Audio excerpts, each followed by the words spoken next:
જૂનાગઢના ડોક્ટરોએ પાઠવ્યું આવેદનપત્ર। જૂનાગઢ GMERS કોલેજના વિદ્યાર્થીઓ અને ડોક્ટર દ્વારા કોલકાતામાં થયેલ ડોક્ટર પર દુષ્કર્મ અને હત્યા અને જૂનાગઢ ડોક્ટર પર થયેલ હુમલાને લઈને ન્યાયની માંગ સાથે પહોંચ્યા કલેક્ટર કચેરીએ। કલેક્ટર કચેરી ખાતે આવેદનપત્ર પાઠવીને રજૂઆત કરી। Story report by Paresh બુદ્ધવટી।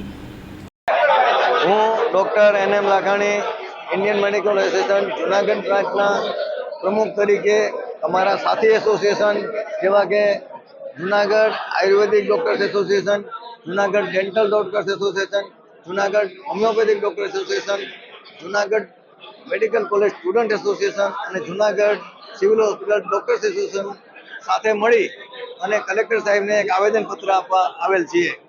ગઈકાલ રાત્રે સિવિલ હોસ્પિટલની અંદર એક દર્દીનું સારવાર દરમિયાન મૃત્યુ થયેલ અને ત્યારબાદ મૃતકના સગાઓએ ડૉક્ટરોને અને મેડિકલ સ્ટાફને ખૂબ માર મારેલ છે અને સિવિલ હોસ્પિટલની અંદર ખૂબ તોડફાડ કરેલ છે। જો આવું ભયનું વાતાવરણ હોય તો ડૉક્ટરો પોતાનું કામ કેવી રીતે કરી શકે?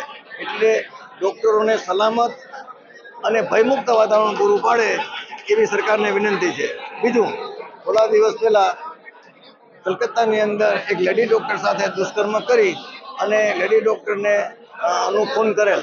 તો આવા સંજોગોની અંદર ડૉક્ટરો ભય અને બીકના વાતાવરણમાં જીવે છે, તો એમને સલામત કાર્યસ્થળ મળે એવા કાયદાઓ કરી અને કાયદાઓની યોગ્ય અમલવારી કરી અને ગુનેગારોને સખતમાં સખત સજા થાય એવું કરવાની વિનંતીનું આવેદનપત્ર આવેલું છે। આજે અમે જૂનાગઢના તમામ પ્રકારના ડૉક્ટરોએ અમારું કામ બંધ રાખેલ છે। OPD, ઓપરેશન, ઇમરજન્સી બધું આ દર્દીઓને હેરાન કરવા માટે નહીં, પણ સરકારશ્રીઓ અને સત્તાનું અને પ્રજાનું ધ્યાન દોરવા માટે આ કાર્ય કરેલ છે।